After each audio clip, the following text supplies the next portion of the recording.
What is going on, everybody? How you doing? Welcome to the show. Day early on a Tuesday night. Going ahead and going live. So, excuse me, chain up this week. Got I got co-hosts, guests, all of them coming on here. Johnny, how you doing? What's up, Chuck? I'm doing good. How about Chuck, how yourself? you doing? Anthony, welcome to the podcast. How are you, sir? Good, man. Pleasure to be with you boys tonight. How are Yeah, you yeah, guys doing? yeah. I'm doing good. Doing good, doing good. Can't complain. Busy. Trying to get stuff settled with the house and everything, and working on some projects, and this work stuff too is getting in the way, Yep, I know all about that. you know. But so hey, some we are going to talk some wrestling, but some baseball stuff. Some breaking news is that Jerkerson Pofar for the baseball team from Georgia looks like he's going to be suspended for the full year. PEDs. I, Wow. thi- I think I think he missed, was it either last year for 80 games or so? Hey, Lockin. Walking. Chuck, how are you? Walking, how are you? So I think he had 80 games last year, maybe, and so he's looking at 162 games this time for being a two-time offender. That basically takes him. He can't be in the baseball classic. I mean, he's probably going to lose. What was his contract? $15 million. Going to lose 15 million bucks. I think Walking said it the right way. What a moron. Yep. Yeah. And then the center fielder for the Phillies, he's being threatened to get. They're looking at him right now of potentially getting an 80-game suspension, being a first-time offender. I think he was going to be their starting center fielder, Johan Rogers, I think his name is. You don't mess with the Johan. Yeah, yeah, and that's a big thing, right? I mean, I don't know who might be available, but definitely, you're talking about, obviously, if you're a free agent and you're still available,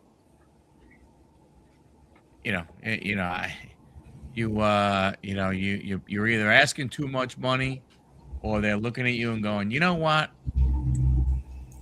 probably not, probably not worth going after him. Yeah, Randall might be a guy to go after. I'm not sure who else is out there. I mean, hey, don't get me wrong. I don't feel sad for them. They also lost two starting pitchers with elbow injuries. They are going to start their own. They're on a TV network. They were part of that.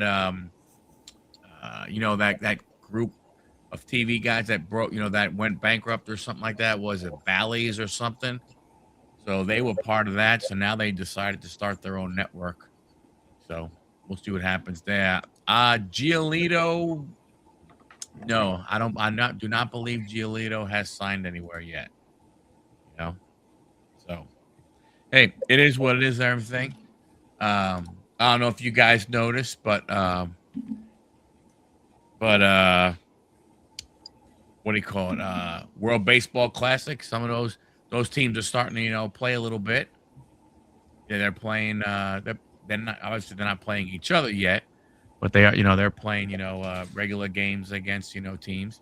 USA beat San Francisco 15-1. I don't know. I mean, right now, I don't know how much that really matters right now. To be honest with you, at this stage of it, obviously, when you get actually into the World Baseball Classic, it's going to mean the most. It's going to be interesting to see if any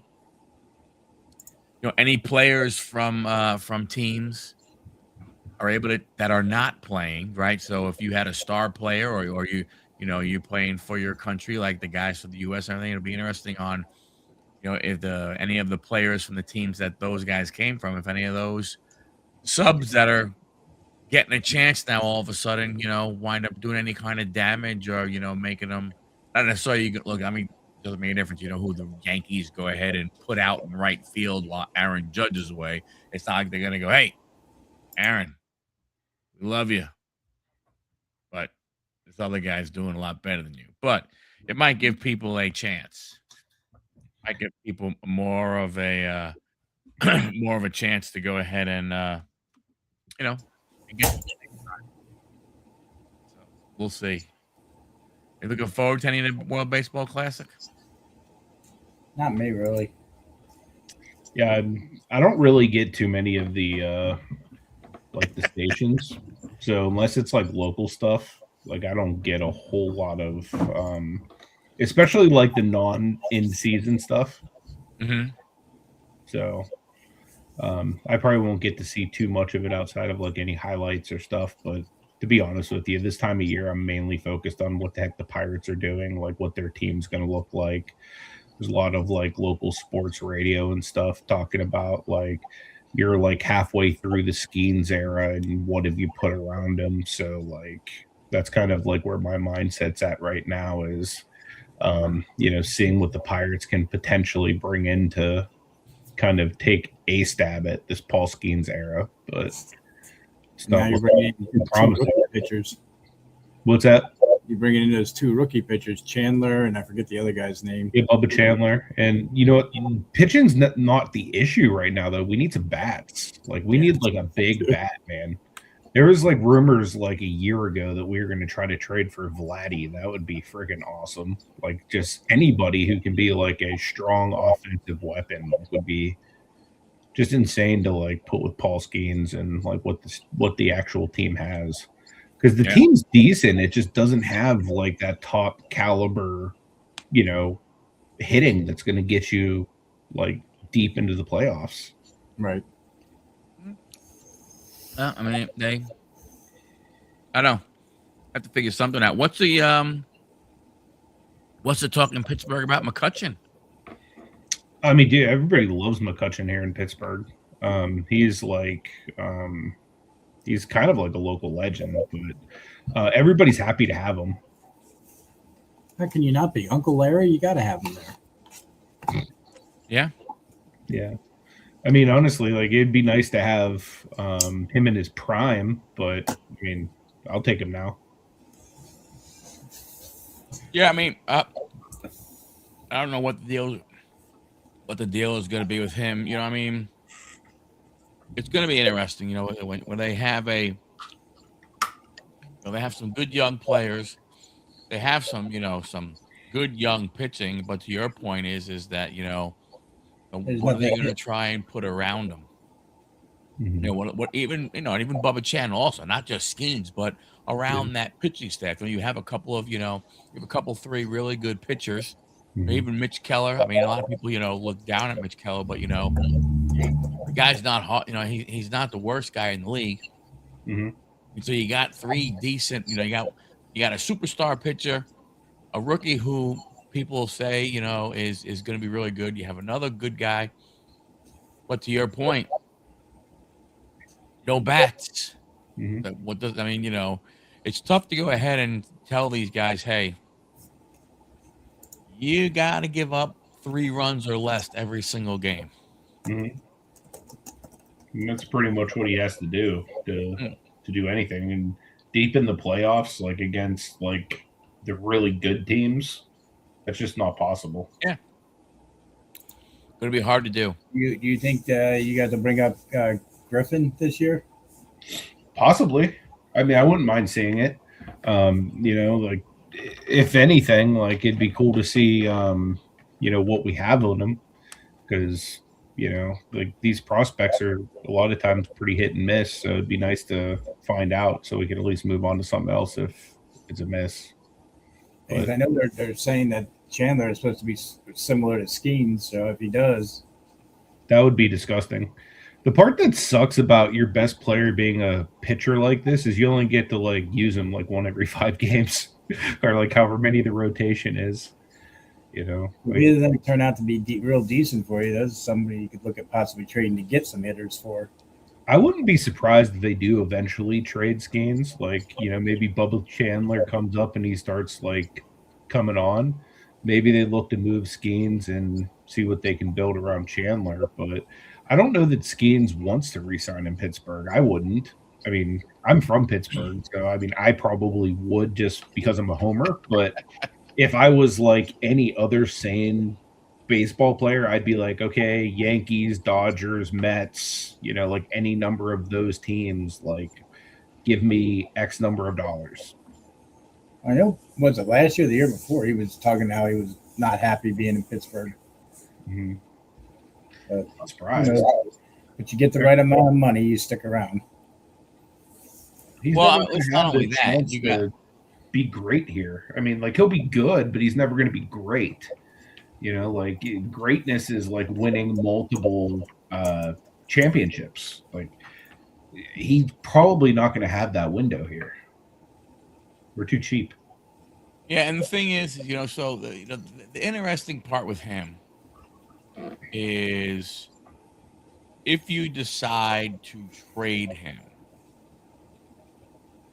you really have to consider it sooner rather than later, because the less years of control that he has by a team, the offers, get a little bit less. You trade him now, so he's what? He's still pre-arbitration. Yeah, right? He's signed through 2029. I know that. Yeah, I don't think they move him this year. He has 3 options. He has what? He's 3 more, 2 or 3 more years of team control. You get a lot more if you could have that kind of control. If all of a sudden you're waiting till he has 1 year left, or he's in his last year and the following year he doesn't, then all of a sudden, people are like, you know what? I mean, don't get me wrong. I still think you're going to get, I still think a player like that, if he stays healthy over the next 3 years, you're going to get a good haul. Again, though, what they've always said, and that just seems the way it winds up working.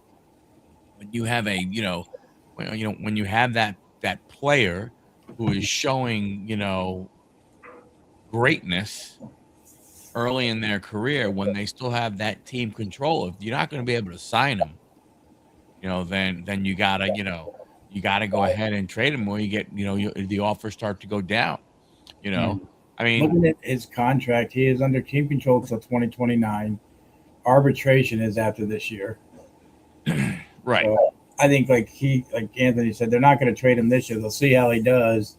If he does really well and they think they can get some hitters, they might trade him. Especially if Bubba Chandler is what they think he'll be. Right. Like, it makes it possible to do something like that. Yep. Problem is, like, no matter what happens, they're never going to get like what Skeens is worth in the open market. Honestly, I think they're going to try to hold on to him just to sell tickets. Right. Yeah. I mean, who knows? The other 2 guys do it. They bring them up. Hey, because if we go ahead and we get this lockout. Who knows how that changes things if the owners are able to somehow squeeze a salary cap in and stuff like that. I don't know if they can or not, but if they could do something along those lines, all of a sudden now, a guy like Skeens, hey, Paul, guess what? You're not going to be able to get $30 million a year anywhere, just going any place right now, because the big market teams are going to be. They're going to be at the top of the cap. They're not going to have the money to go ahead and give you. True. To me, I look at that as if baseball were to institute a salary cap in some way, shape, or form. We've talked about it before on the show. I don't know, if it'll ever happen like that. But to me, you would really see what players are all. I mean, don't get me wrong. I think now when a team has unlimited funds available to them. Hey, Dusty, when a teams have unavailable funds to them, a player can go anywhere. Right. Once all of a sudden funds become an issue, then you see whether players, then you'll really see what it's all about. Is it all about the Benjamins, or is it about winning? Right.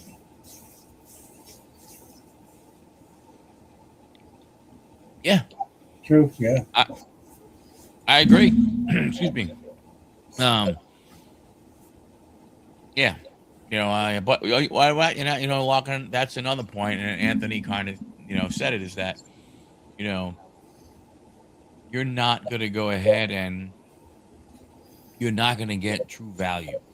You're not, or, you'll get potential, but you're not, because a team that's going to, what team is going to want to give up their top 3 to 5 prospects to go ahead and get them? Because if you're Pittsburgh, the starting price has got to be your top 5. Yeah. That's where like I'll gladly go ahead and start there. That's like the negotiating point. Or if you're the Dodgers, you just give them a ton of money. Well, yeah, I mean, that's what I'm saying. Like right now, Paul Skeens hits the open market. No salary cap, no nothing. Now it depends what you're talking about. You don't get me wrong, there is a big difference. You go to the Dodgers, you go to the Mets, you go to certain teams. Teams do have to look at it a little bit.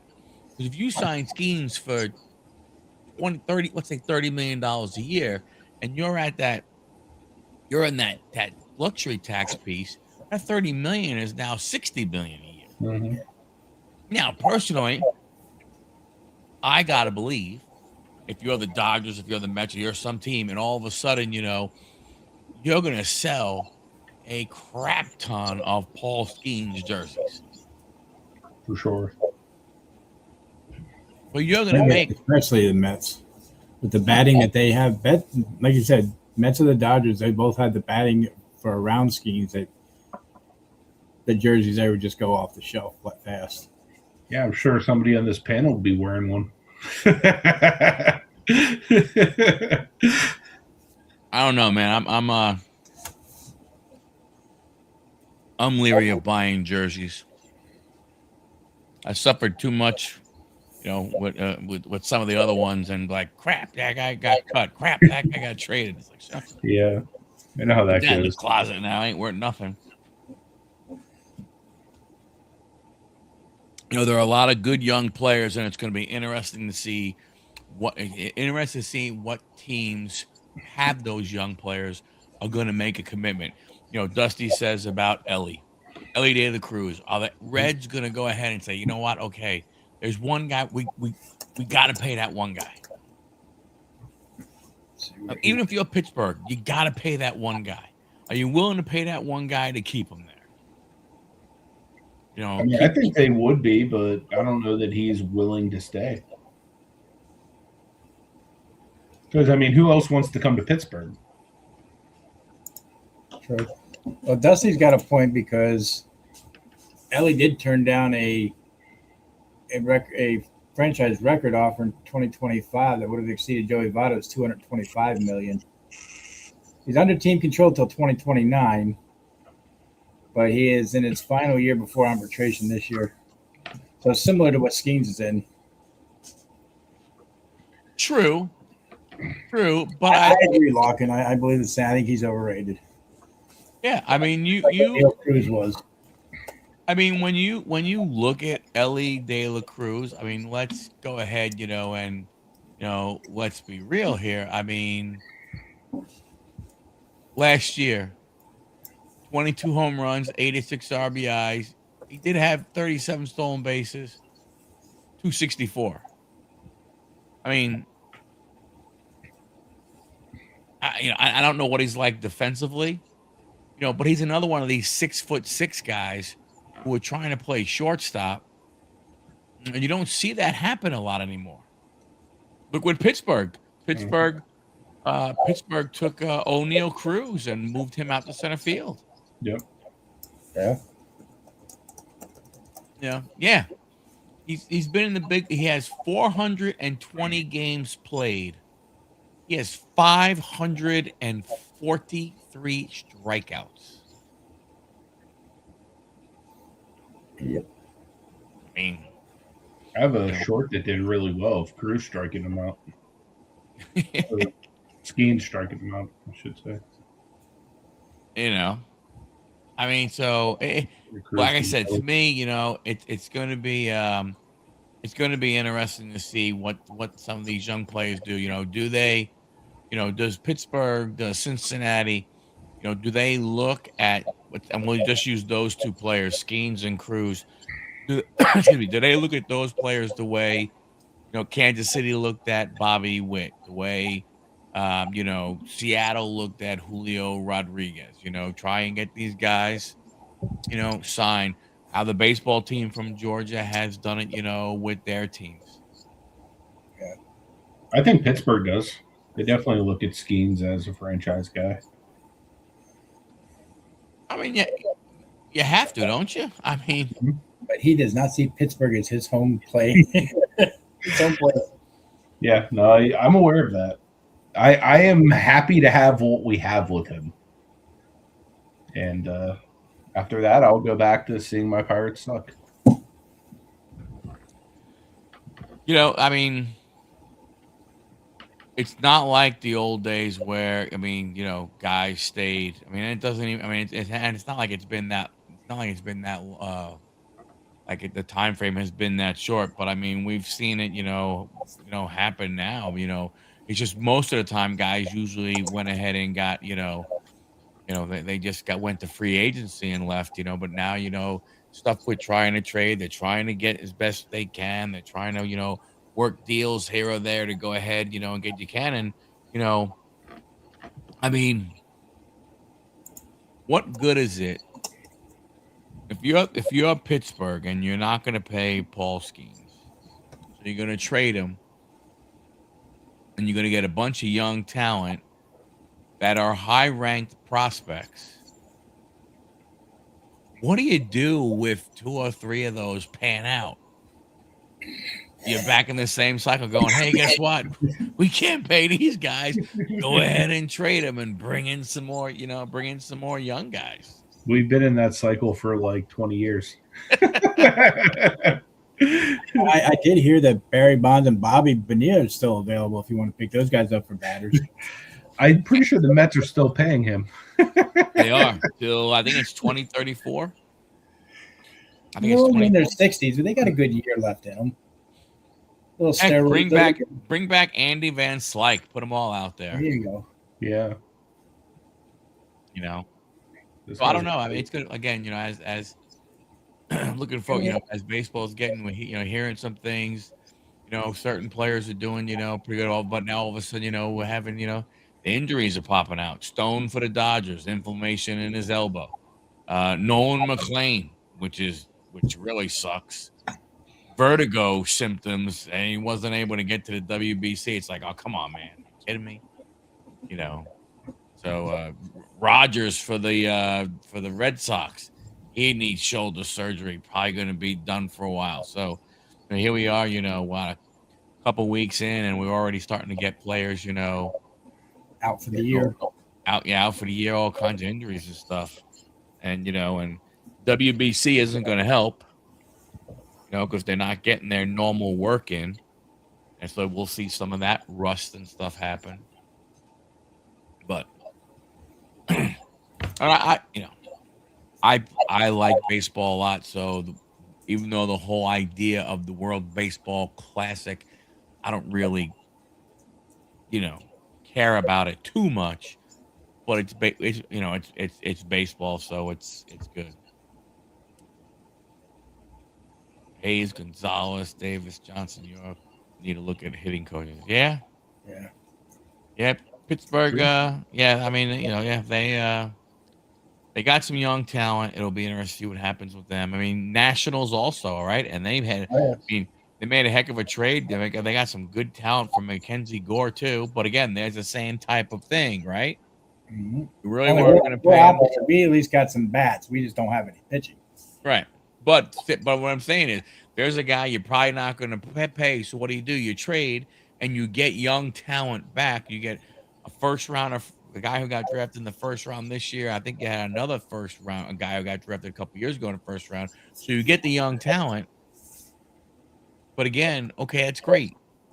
What are you going to, if James Woods continues, what he's doing, I'm not comparing him to Juan Soto, but are you going to treat him the way Juan Soto? Are you going to offer him a contract? He says no, so then you ship him off and you try and bring in more young talent. It's just, to me, that's just one of those, some of these teams, it's a vicious cycle. And people go, well, that's because, they're not in big markets and they don't want to pay and blah, blah, blah, blah, blah. I don't believe that. I'm not saying that they can pay, I don't know, 20 guys on the roster all going to pay, or they all getting big money. But my goodness gracious, you got to be able to, every team should be able to pay at least 2 or 3 guys a salary that'll make them say, you know what, I'll stay. You kind of would think they would want to, but so looking at that deal, it was 5 players for one. We got Gavin Thien. He was the first round. He was the first round pick in this past draft. Devin Fitzgerald, right-hander Alejandro Rosario, outfielder Yermi Cabrera, and first baseman Ortiz. Like a go Ortiz. It's like a basketball name. Like, really? I mean, I think that's good. And with us having that young kid, Eli Willis. Yeah, so I think when you looked at it, right, the kid they got, the Fiend kid, I think what he was. He's 18. 12th pick or something like that. I think so. Yeah, I think that's what I saw. I mean, so you got 2 picks. Like two guys.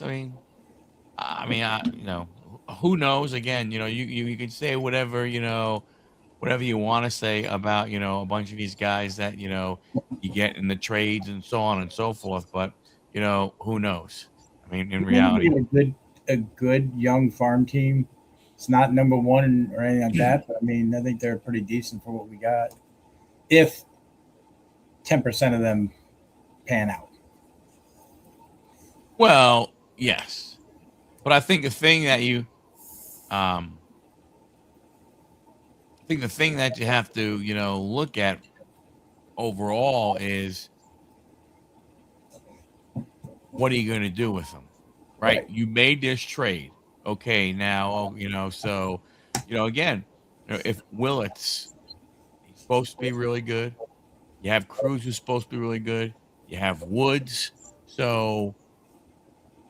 Are you going to pay at some point in time, or are you just going to be like, yeah, no, you know what, we're just going to. We'll use you until we don't need you. Right. Yeah. Which. I mean, there's quite a few, like you said. I mean, even Robert Hassel, he's another one. Brady House is another one. I mean, you got all these guys that. Are you willing to up pay to any of these guys, or are you just going to. All right, your contract's coming to an end and see what we can get for you? But I unfortunately, there's too many. There's a bunch of teams that's what happens, right? We can't sign our guy. Fans love him. Sorry, fans, but we're gonna go ahead and we're gonna trade. Your favorite player. Yep. We're gonna trade the face of the franchise. You wonder why you lose money. So, I'll be right back, fellas. Yep, sounds good. Have you seen any of the NFL news that's been going out?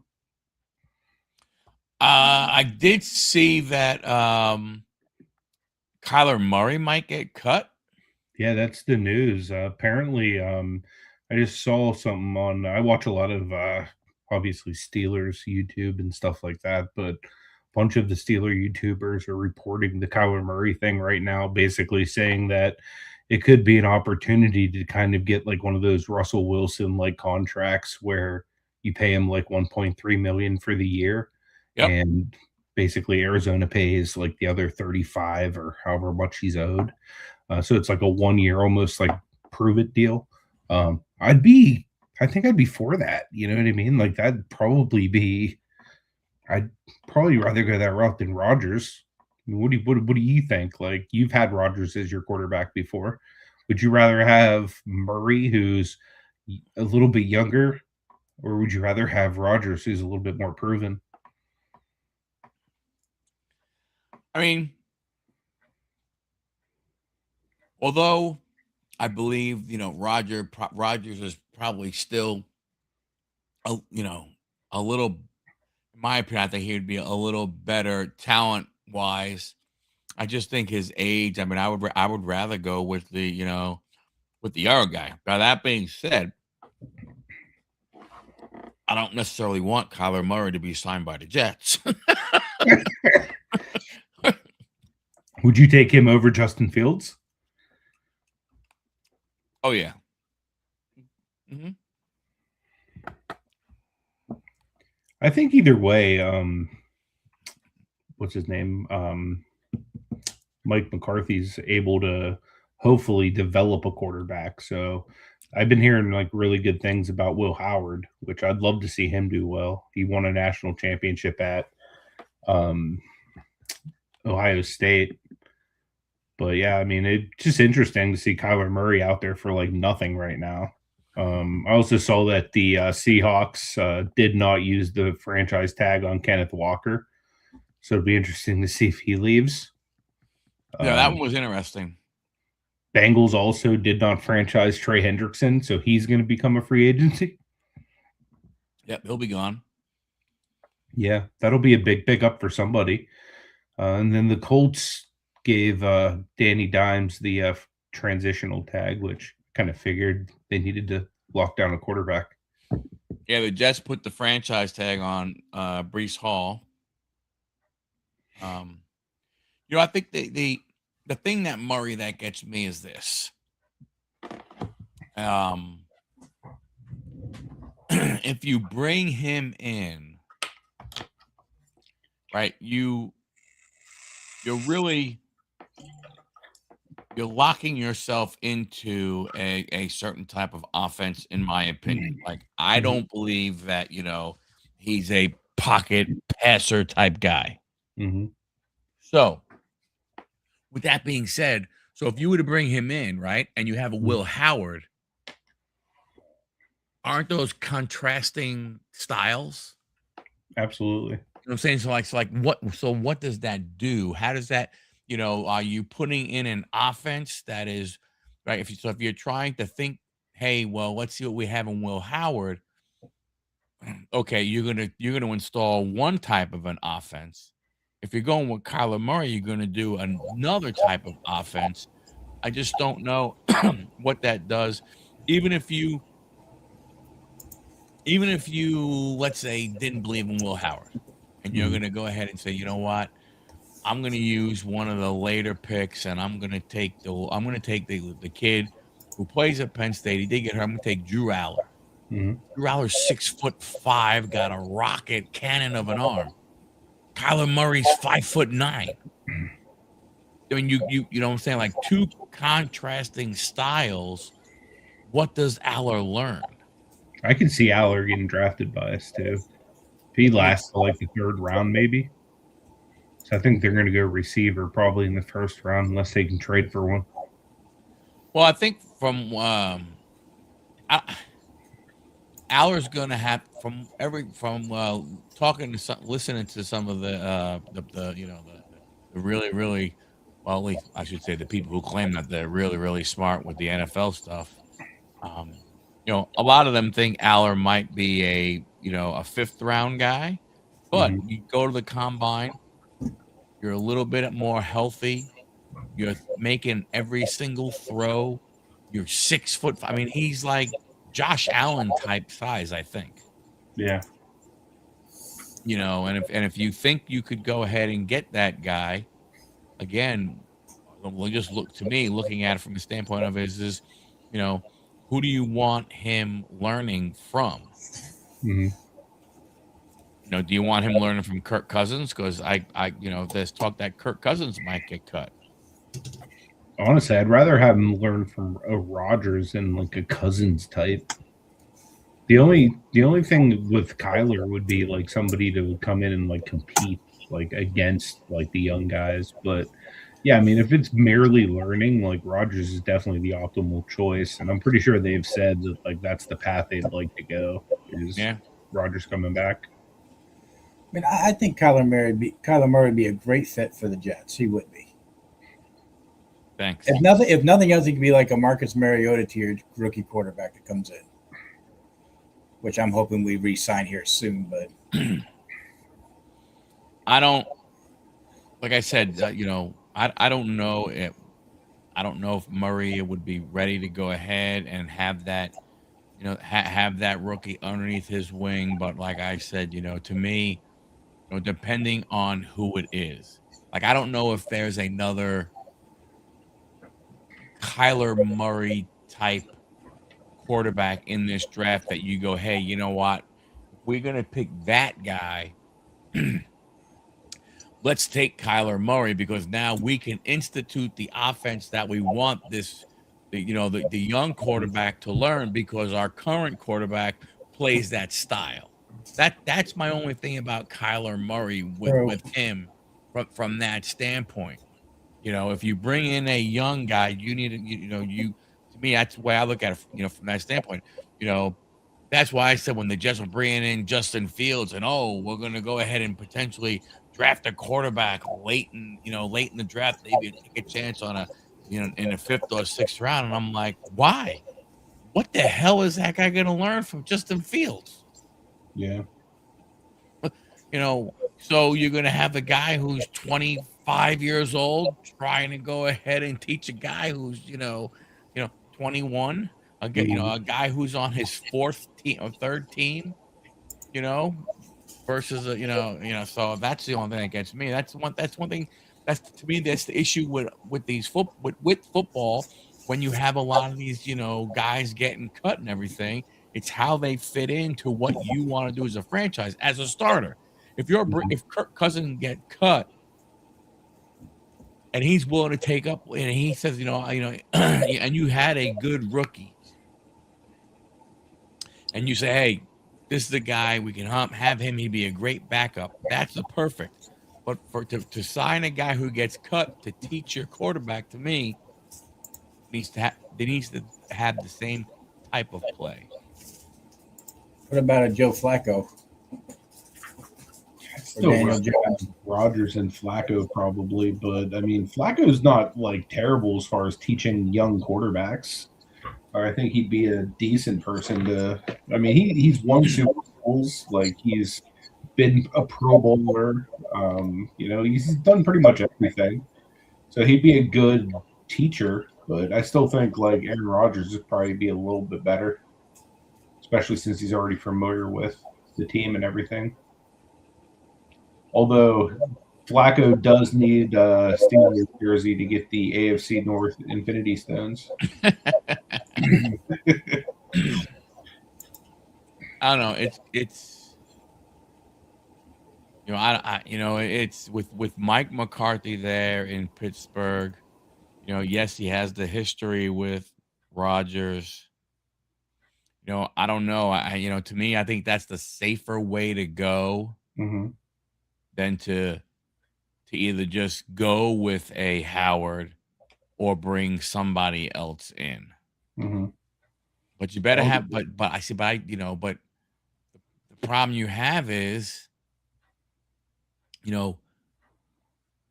I would guess what you need to do is, wouldn't you need to get Howard a lot of reps in the springtime? Especially since he didn't play at all in the preseason last year. Yeah, I mean, in the preseason, you'd have to go ahead and get Will Howard out there, all the time, because of two reasons. Number one, I mean, Rodgers not fleet of foot. He'd go ahead and get hurt, and boom, then what do you do?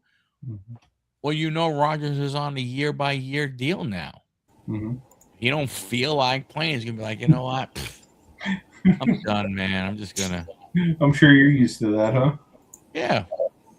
I'm done, man. I'm gonna go on my little, outing into the mountains and and go wherever the hell he went. And Yeah, see, Garoppolo is going to be a free agent. Looks like. That's the guy that I would like to see the Jets get. Who's that? Garoppolo. Oh yeah. As a starter or the backup? Starter. Okay. I want Maybe Jimmy Garoppolo. G. Yeah, I want Garoppolo, and then I want them to draft Drew Aller. I think Drew Aller has the potential and the same type of mentality, same type of arm and stuff like that, you know, in the mold of a Josh Allen. I would have loved to have seen what Drew Aller could have done with better coaching at Penn State because they were a hot dumpster fire this past year.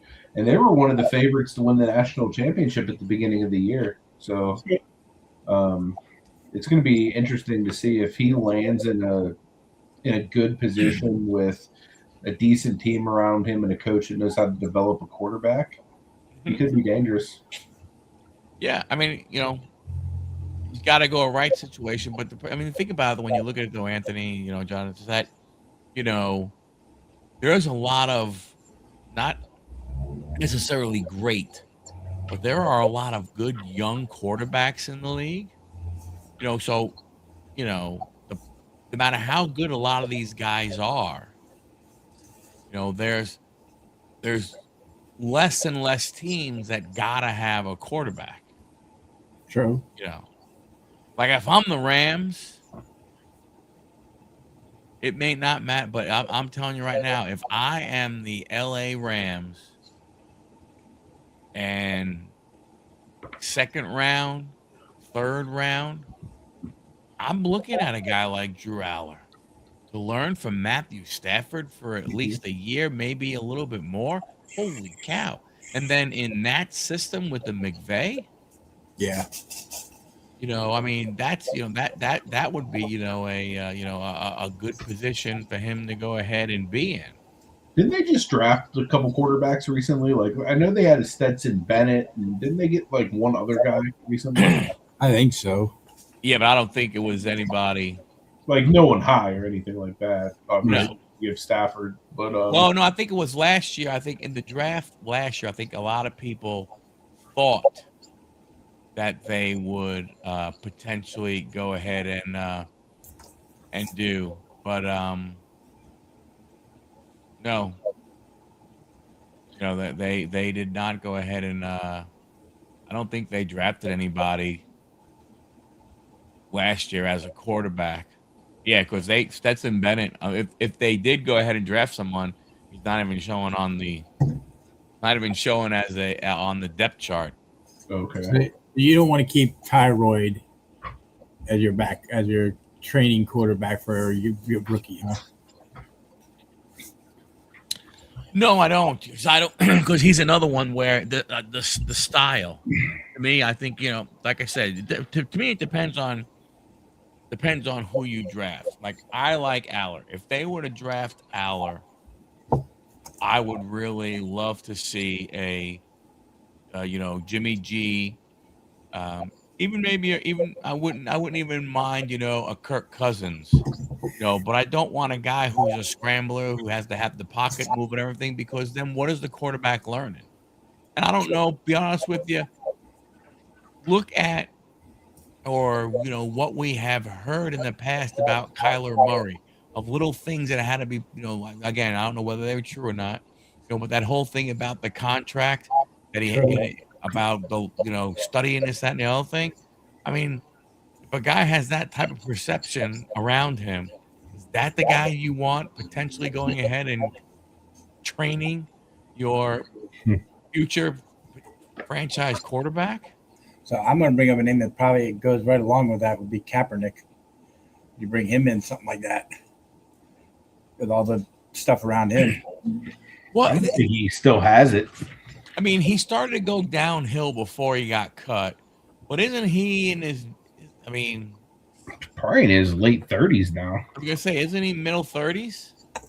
Isn't he like maybe 34, 35, or no? He is. What? If that tells you anything. He's 38, but he is a American civil rights activist. So I guess that was when he was playing too. How the freaking hell did he get to be 38 so damn fast? Holy cow! Yeah, time flies, man. He lost to Flacco in the Super Bowl. I remember vividly because the Ravens won, and I was disgusted. Wow.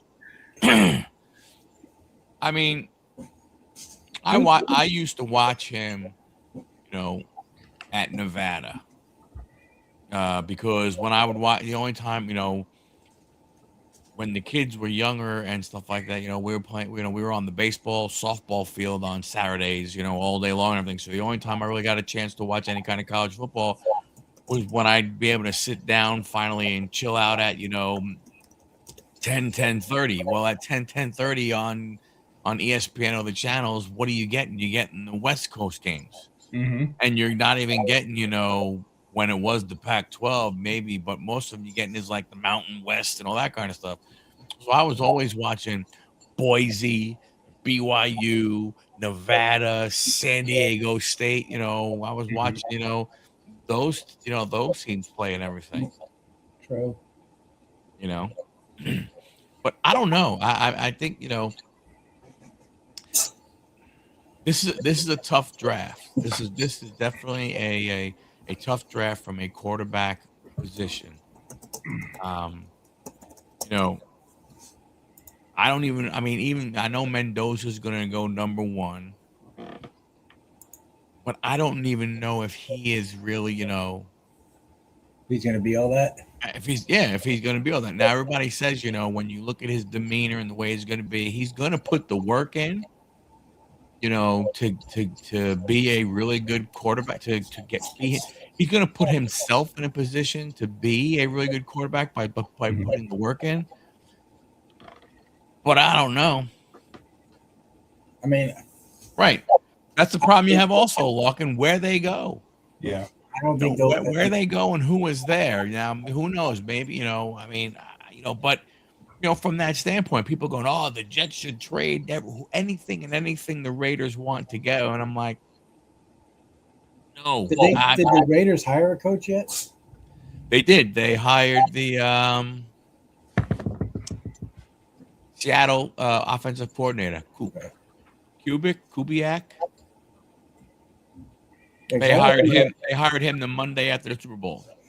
I don't see this number 1 pick being a Caleb Williams or Jaden Daniels or one of those other guys, a Mac Jones or anything like that. He does. He definitely does have a high bust potential and stuff like that. And I think the problem you have with him is that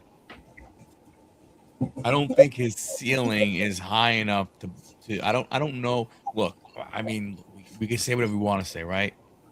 Who the hell knew that when the friggin' Patriots drafted a quarterback who didn't really even play his last year at Michigan would be a guy who's gone on to win 7 Super Bowls? Who the hell knew? Yeah.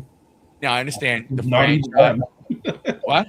Not even them. No, I understand, the franchise and stuff like that and certain things that are in place and all that kind of stuff, helps also. But, you don't know with a guy like Mendoza, yeah, he's probably not much of a locker room leader, which is going to be tough when your quarterback isn't.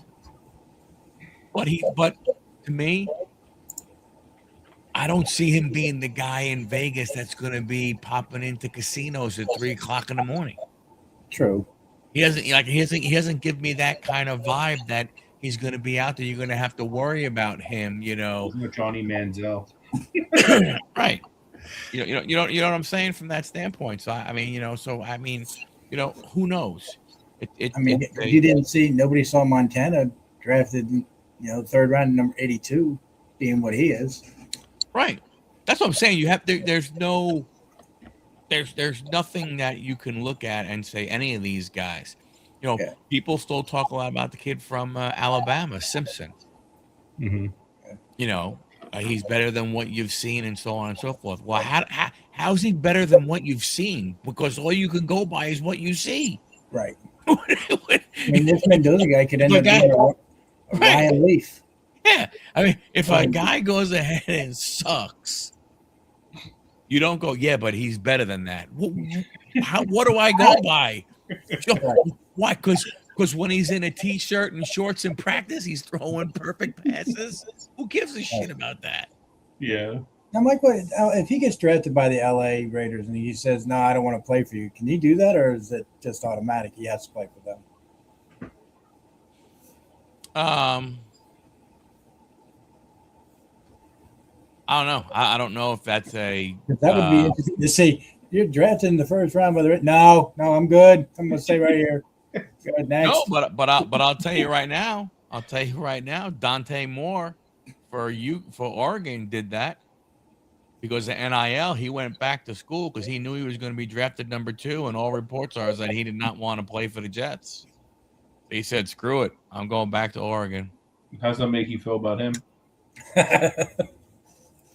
I mean, I hope next year, Mike. I hope the kid has a good college career, and then I hope he sucks as a pro. No hard feelings there, I see. No, none. But we talked about that, and that's what I said. That's where I said NIL is a draft manipulating tool also. And people go, "Oh, that's a bunch of crap. Nobody's going to walk away from $40 million because they don't want to play for a franchise." Oh, really? Yeah. Look what just happened. You know? But he plays, yeah, but Larkin, they have friggin' the rainbow there. Who knows who knows what they're wearing to begin with? I'll tell you one thing. Sometimes when they wear those silver helmets, those look really, really good. You know, but I think that's what could happen. I mean, in my opinion, I mean, some of these guys, they're fit.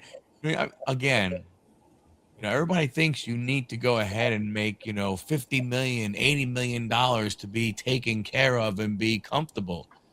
These guys are making $4, $6, $8 million a year.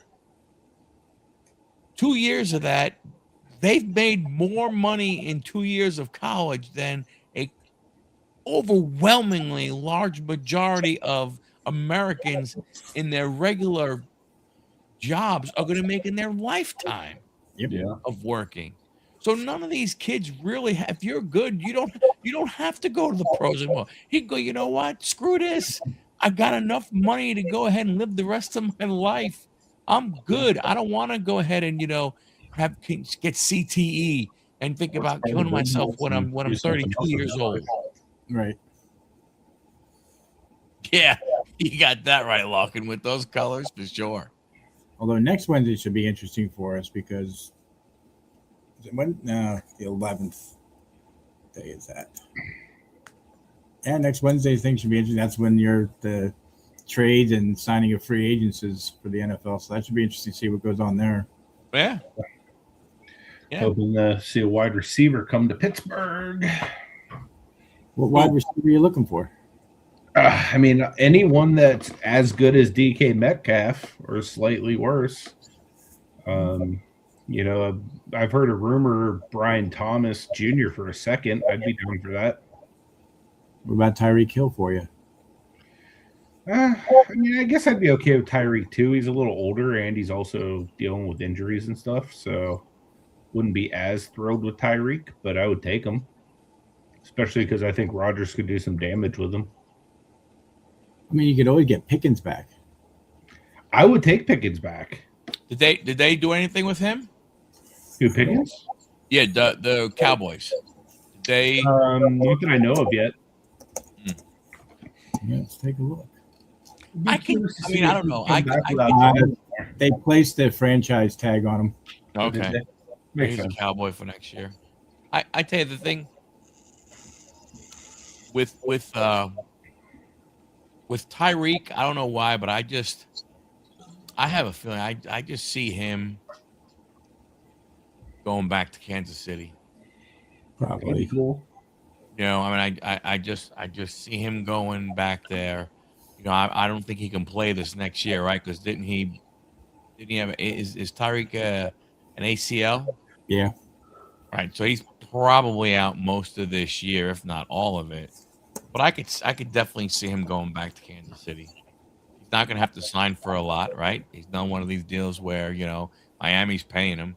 He got a big payday to go to Miami when he signed with Miami, right? So he doesn't need the money. He can just go ahead and go to play there. He had ACL and likely LCL damage. Oh wow. So they're saying 9 to 12 months recovery. Yeah, it's not fun. And with that type of damage, like his entire game is his speed. Yeah. He lost his speed, like he's going to be average at best. I mean, are there a lot of good wide receivers that are going to be available? That's the thing. There will be, and there's some good ones coming out in this draft also. Yep. You I know, can see them trade, sign, and draft. Just like rebuild the entire room. I mean, it makes sense. It's going to be interesting. I don't know. It's I think you'll look at it. I think the Jets have 5 of the top 103 picks. Nice. And but we'll see how they screw it up somehow. I mean, I don't know. They kept the head coach, but every other coach, associate coach, whatever the hell, maybe kind of sort of this guy could have been a coach. All of them got fired.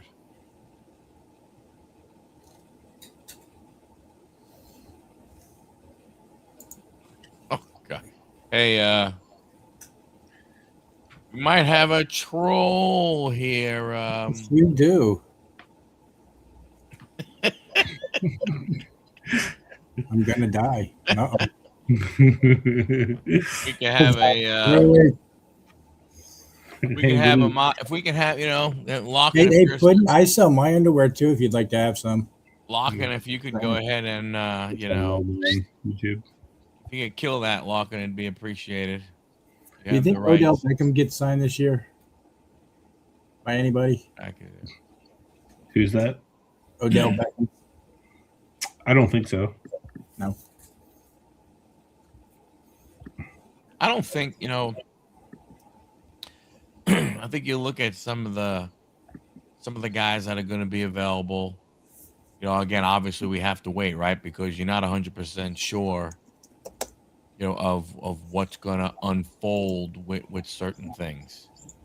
I do think, Mike Evans is another one. Guy from Tampa, right? Yeah.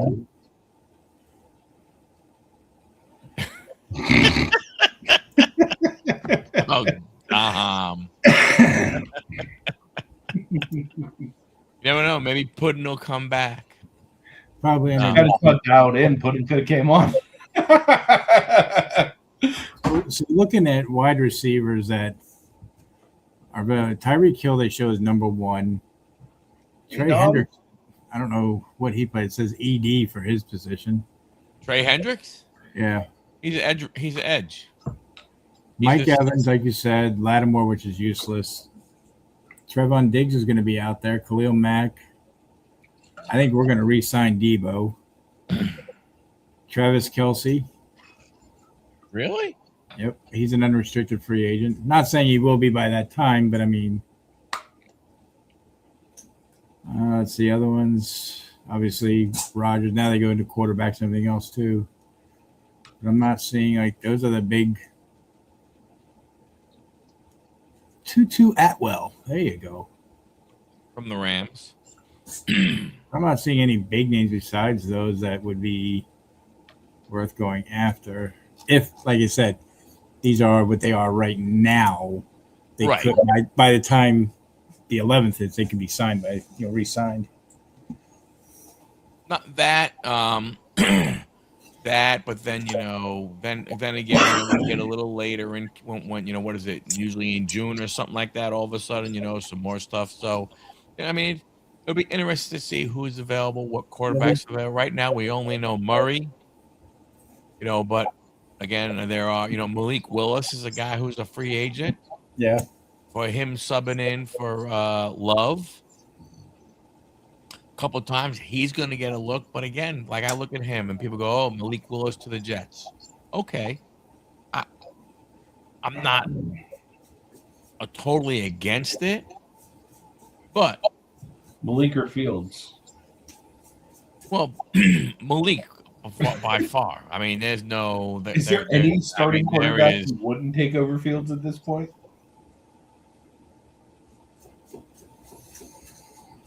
Is there a quarterback? How about Josh Johnson? We can get rid of him for you. I'd probably be the one that he would do Fields over.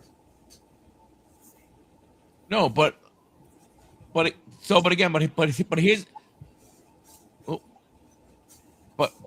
here's here's the thing with Willis, right? If you're Willis will go to Miami. I mean, not a bad thought there.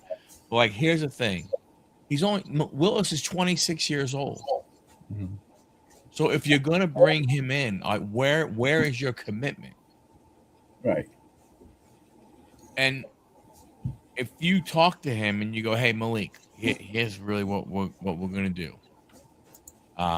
Between this year, next year, in our 2 drafts, we're gonna look to bring a young quarterback in that we think, go ahead and be a franchise quarterback." Malik's like, "Shit, I'm 26 years old. Totally agree with you, man. I rather go somewhere."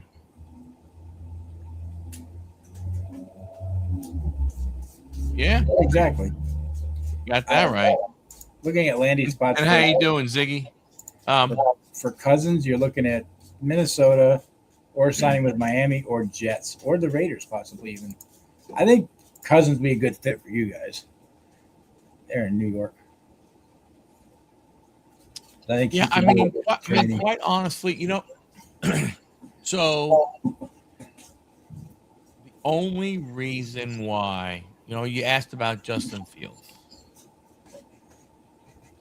To me, the only reason why you bring him back and you make him your starter is because you are in full tank mode.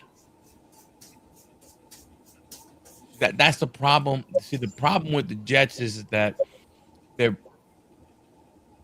I mean, again, I don't think there's a franchise type quarterback in this draft. I think next year there are more guys with a lot more potential that would potentially be coming into the draft than there is this year. Got 2 first rounders already, this year. Who the hell knows if any kind of other trade can be made? With you talking about getting a backup quarterback to help with a rookie, you said about scrambling quarterbacks. Is Justin Fields too much of a scrambler? Is that kind of one of the reasons, or is it just you don't like him and you're mad at him? I'm not mad at him. I just don't think he's good. The thing that I don't understand about that young man, and I watched him in high school here. He's only from the other side of the county that I'm in, and he played at Harrison High School. And we used to hear about him, and then sometimes they'd show him, on the highlights and everything. What I don't understand is when you look at what he did at Ohio State, he doesn't play the same way. Now I can deal with it if you don't have the same results, but he wasn't playing this. He's not even playing the same type of football that he played at Ohio State. Now I understand college pros very, very different, but like the styles, is so different that I don't understand. Now again, you can say, well, you know what? Hey, when you go from a team with unbelievable talent at wide receivers and this, that, and the other thing, and then you go to the NFL and you're the first pick, the second pick, and you're going to a team that has no talent and you're running for your life because the offensive. I get that point. I get that part. But in all these years, but you still haven't even seen glimpses of what he did at Ohio State. To me, the pro game's a little too fast for him. Yeah, I mean, yeah, and that's what I'm saying. That's what I'm kind of figuring. Locken is that the game was so easy because of all the talent he had, and he was playing against less talent. So to your point, it's right. Ooh, I got Garrett Wilson over there. Yep.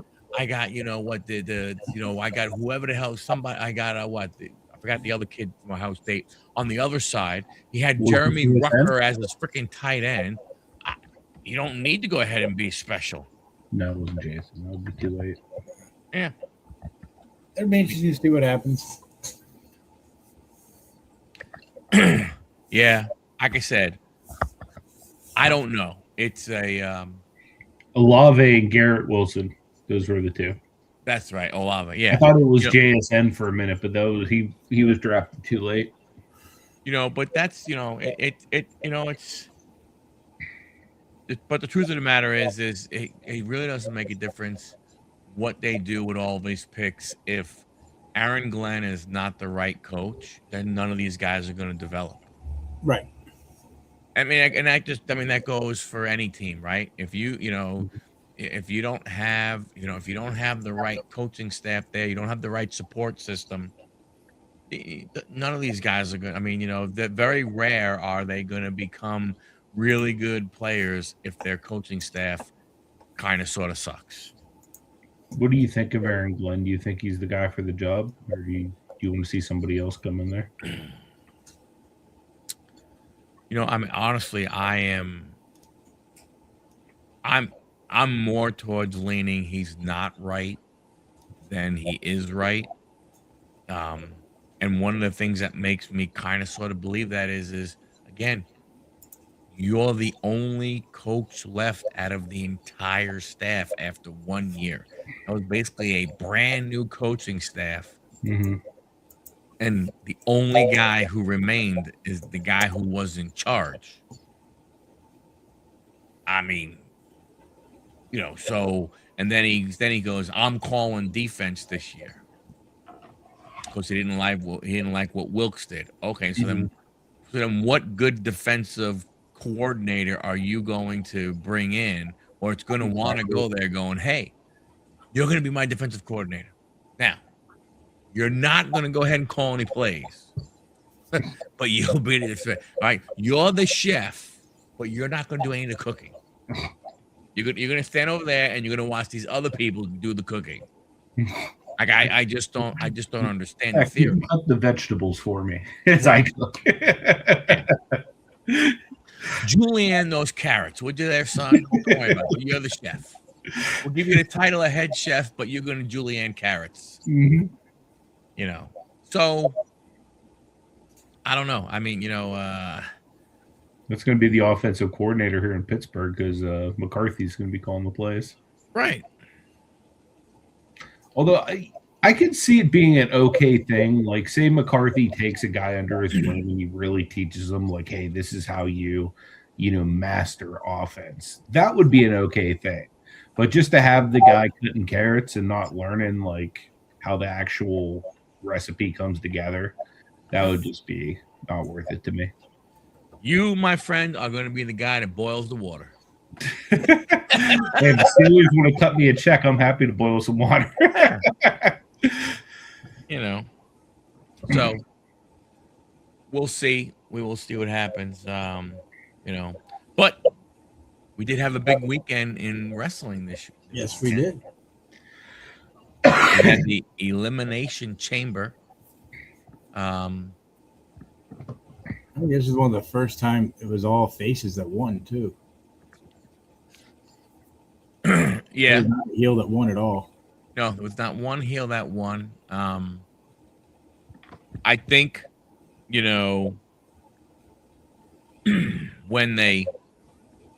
you go to Friday night, I think when they took the tag belts off of Io and Rhea, with Rhea being in the,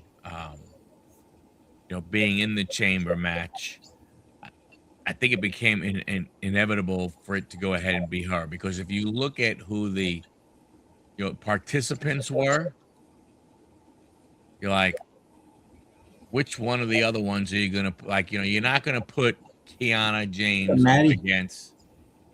Hey, Maddie, what's going on? You're not gonna put her or Alexa Bliss.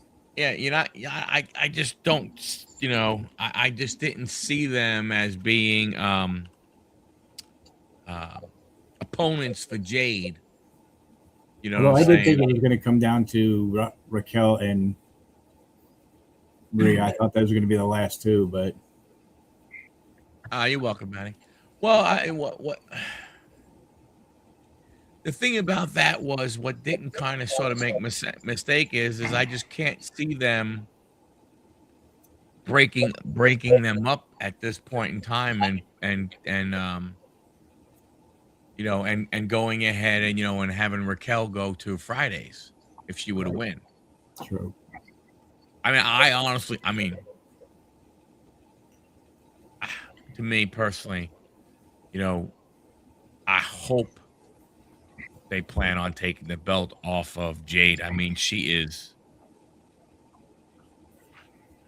I have a feeling you're going to see that, and then you're going to She's see nothing. a possible Io Sky try to go after that belt. Even though they're friends, it's still going to be.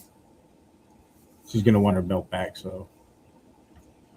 Yeah, I mean, it was good. We had, they had the wardrobe malfunction with what's her name, Big Sexy, Yeah. stuff like that. I mean, the one thing I was very surprised about with a lot of, there were, I mean, even we won't talk about the men's yet, but still some botches and stuff like that. Some things are just, it wasn't clean or anything.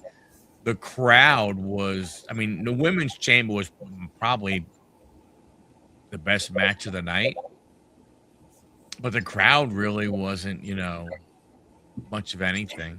No. They were all there to see Punk and what's her name, AJ. Which we all knew that AJ was going to win that. Well, yeah, that, and I'm going to tell you something. The awkward teenager character for a 40-year-old married woman, it's got to go away. Yeah, I agree. Right? There. She just acts like an awkward, 15 to 16-year-old, and it just has to go away. It's just. I mean, you can keep the music, but come out to something that stupid skipping and stuff. Yeah, it just looks stupid. And just the way she, acts shy and shit like that, all that kind of stuff. I mean, that one, that didn't, that was like, yeah, okay, whatever. And the whole thing with Jessica Carr was in it. They had her being the referee, in that match and stuff. So that was, kind of interesting. Punk Balor was good. It was good. There's a couple botches in that too, though, that you saw. Yeah. The Danhausen thing was just. That was such a waste. I mean, the Undertaker come out and tell somebody else they're inducted in the Hall of Fame before I saw that guy. Yeah, a Tops Now card out of Danhausen though, like the debut or whatever. Pardon me? Aren't they doing the Tops Now card out of Danhausen? Yeah, they did. Yeah, I thought. You did call it, Chuck, but yeah, that was the worst waste of a reveal you could ever see. There was no, and people go, oh, that's because the young crowd doesn't understand, Danhausen and what he's all about.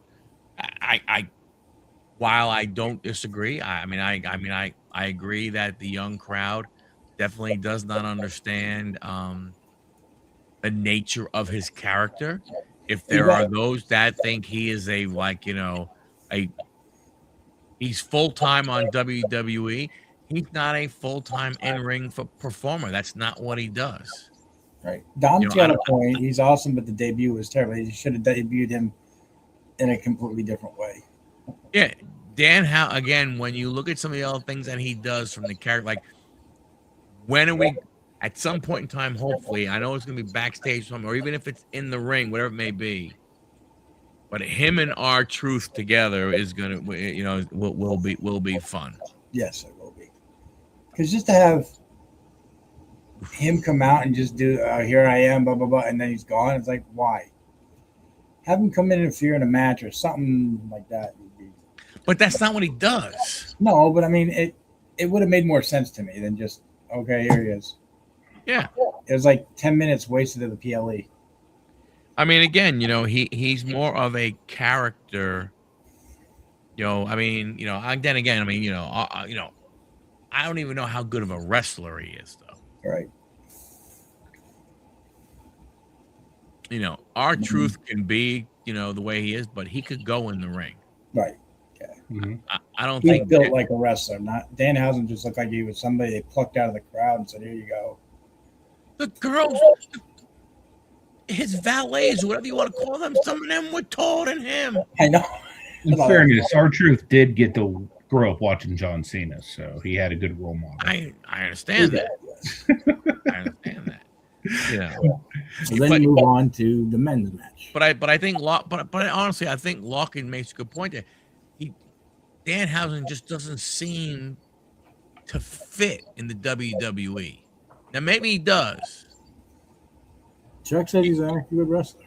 He's talented, but you don't look at him that way as a talented wrestler. I didn't like either. I didn't like AEW, so that helps them a little bit. Pardon me? I said it weakens AEW. I mean, it does, but I mean, just know what you're going to get from him. And I understand he's been around a while, and if you don't pay attention, he can wrestle, but he just isn't man show material. Well, then what good is he? I would have rather seen. Who's that one that wrestled with Sting? What was his name? Who looks Darby Allin? Yeah, I'd rather see him. I'm thinking back in the day, total package.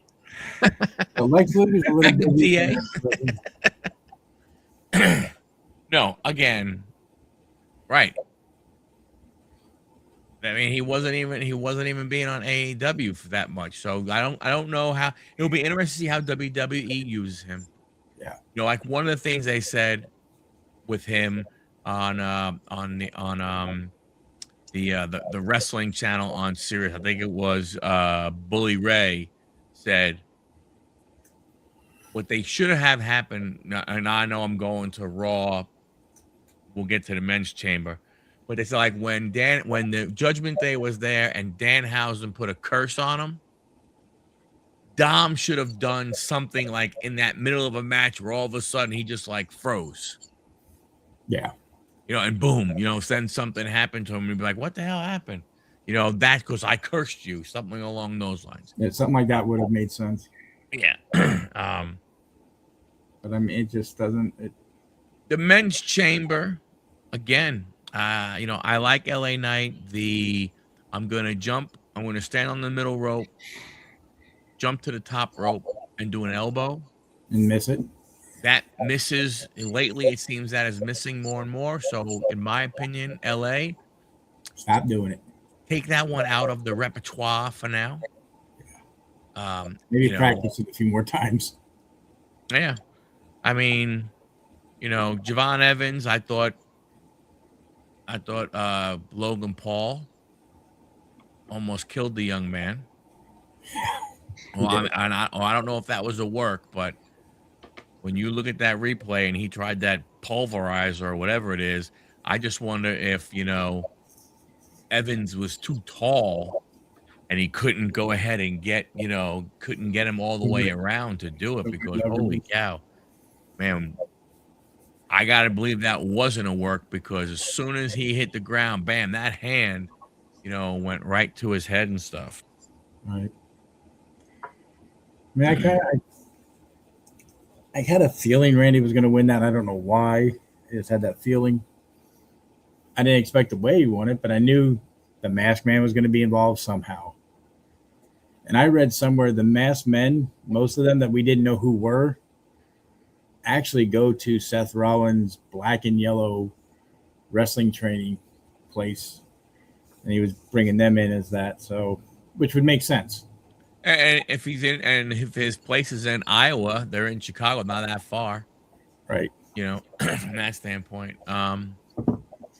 Yeah, I mean, I don't know whether, obviously, it's, again, the great wrestling fans,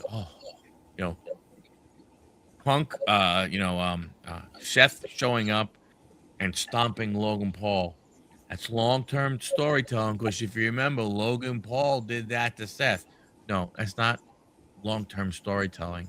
That's, hey, reverse engineering, and the three guys that we had as the Vision are all gone. We got to figure something else out. I mean, Although I did like Paul Heyman's face. yeah, I was like, really? you know, Seth coming back was more, because he had to. Yeah. He had to show up sooner or later because now you're going to get, I gotta believe we're getting, Seth and Logan at Yeah. Mania. That's what I'm thinking. I mean, I don't know. We've seen it once. I don't know whether I'm not. I don't really care about it. But now there's a bunch of people thinking that um the whole what do you call it? The whole interference by Drew and then Nick Aldis going ahead and saying, okay, hey, come this Friday, it's going to be Cody against Drew again. There are some people out there talking that Cody has a good chance of winning because they think more people would rather see Cody against Randy than Drew against Randy. And I think I kind of agree with him there. Everybody wants to see that match, Randy and Cody. What would you want to see, Anthony? Probably with Cody more so. Yeah. Cody Randy? Yeah. I mean, honestly, I just think Cody is a bigger draw, in my opinion. Yeah, I don't think they do a 5-way there, maybe, but I could see a 3-way. Well, but now they're thinking that Randy already has his spot. So during the Drew Cody match, Jacob Fatu goes ahead and shows up and does something. Crying out loud, geez, not the male version of Bailey and Sami Zayn. Not God, please no. Please no. I mean, I'm not gonna. I'm gonna be honest with you. If they do anything, three fatal, a 3-way, fatal 4-way. I don't know what they call a 5-way.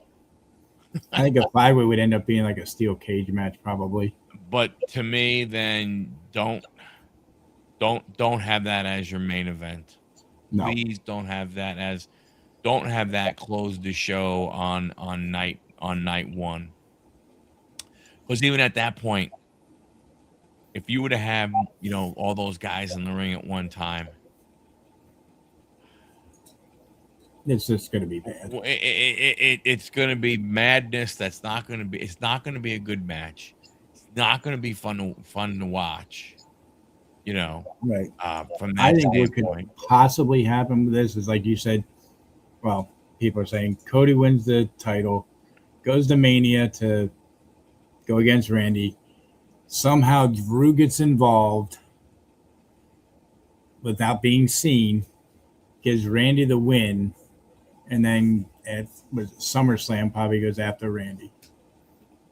That's the only thing kind of to me makes sense.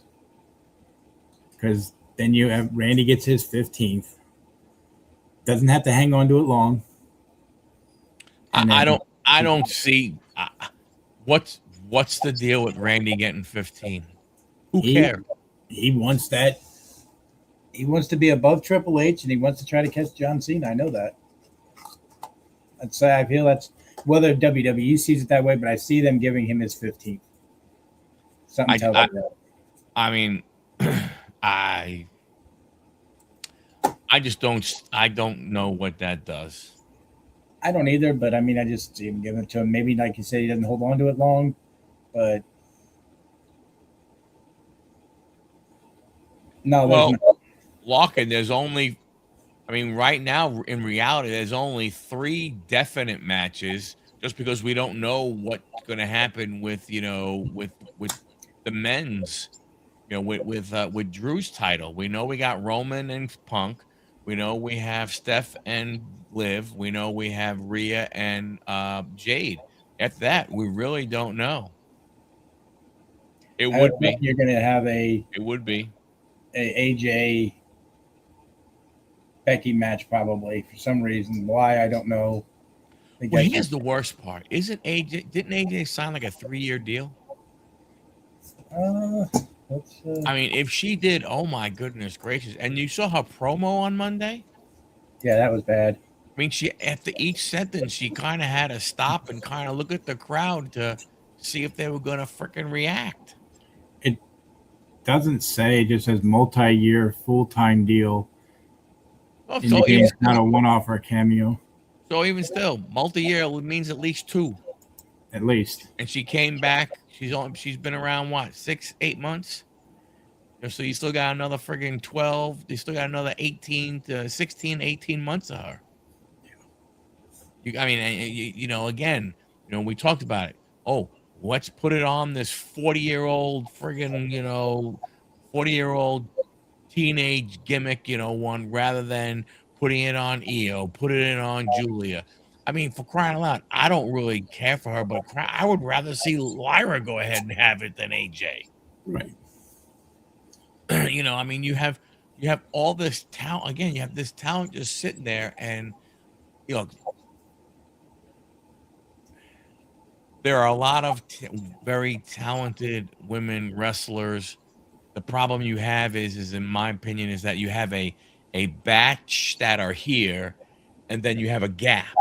Yeah. And that's where the problem is. The problem is this gap here. You don't have really the mid Carters per se. Right. You have a lot of you have a big group of talent, then a gap, and you have another group. And with her having the belt, you're going to see her more and more on Monday nights, I bet. Yeah. Well, you got husband and wife. You might as well. The power couple.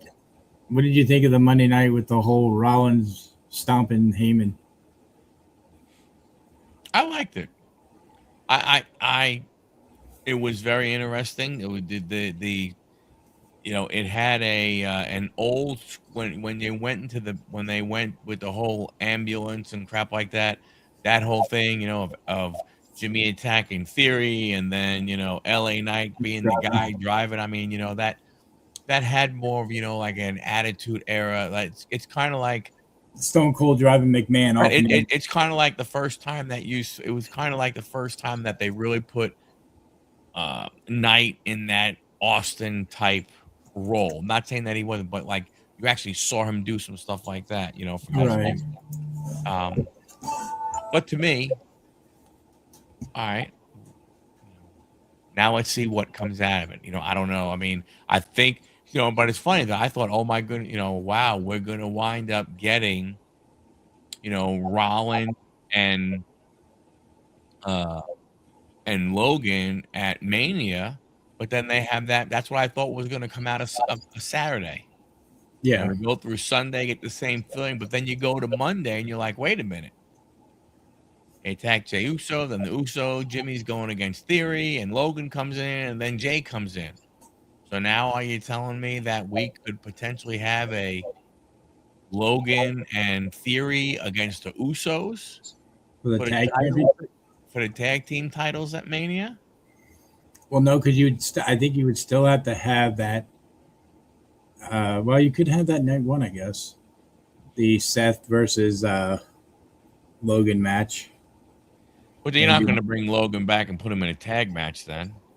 I would hope they wouldn't, but I wonder if that's why that little caveat of, when they opened up the show, Seth is not medically, I don't know. I don't know if that's not medically cleared. But I don't know, what's going to come out of it. I thought they were going to lead, in my opinion, I was leaning towards probably Usos against New Day, but the last couple of times we've seen New Day, Xavier Woods has his arm in a sling. There are a lot of people that was hoping Jay was going to be out for a while. And there's pictures going all over Facebook of, like, if you look carefully, you'll see who actually attacked Jey Uso. A lot of them are pointing to his brother, but I don't see that. Jimmy? Yeah. That would make no sense, really. You're the tag team champs. Why would you take your brother out of that match? I think it was, if it wasn't one of the Vision guys, it was somebody that really, like Drew or somebody. I mean, the only reason why you're Jimmy, if you take him out, is because you didn't want him winning to go ahead and fight for the title, and you had the guys have to give up the tag belts. True. I know the Paul Heyman ambulance ride and all that. When you see that, that's a a work. That's a definite work there. But I really thought they were going to at least end the show with what's his name talking to Seth. After he said, "I got to talk to Seth. We'll be out in a little." Like, what, that part just went right out the window. Yeah, like I said, there. Some people think, again, if you go back to the Cody Randy thing, that, and then some people think that Aldis wants to come back, and this whole thing, the way Drew is acting with Aldis, that it could be setting up and Nick Aldis coming back and going against, Drew McIntyre. Was that a squash match? I mean, I don't see how Aldis could really hold up to Drew, but maybe. Man, Aldis was what? NWA, Anthony? Yeah, NWA World Heavyweight Champion. Yeah, but how many years ago was that? What? How many years ago was that? Probably. No. I don't disagree with you. I'm just saying that, but then again, Adam Pearce was a former champion, wasn't he? Yeah. Yeah. And TNA too, Chuck says. How do you feel about Demolition getting into the Hall of Fame? Demolition was awesome. I think They were it's kind okay. of a rip off of LOD, Road Warriors, but I mean, they were. I mean, I don't know if it's nostalgic for me because I grew up like in the 80s and 90s whenever they were big, but I just wish they would have done it in person, not over video. But those I'm guys just trying to figure out work on the indies. True. Trying to figure out who the next two could be as far as entrance. I have a feeling Cena's going to be one of them. It's going to be like a surprise thing at the end or something, but they usually do, I think, 6. Well, the thing that gets me, it's, man, Cena and AJ. Well, the only reason I say him is because, like you said, next year it's over in Saudi. Do you wait to see where it's going to be in 2029 and then induct them? I mean, yeah, that's the thing that gets me. What are you going to do? You're going to be in Riyadh Friday afternoon. For us, it'll be about Friday night in Riyadh. And you have a guy that people call, the GOAT, a guy who has won, I know Dom. I know technically Dom, hasn't had as many as Ric Flair, but a lot of people say he does have one more than Rick. We'll let that be.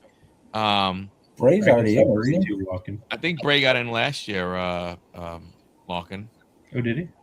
I think Bray Wyatt did. But I'm not 100% sure. I don't remember. But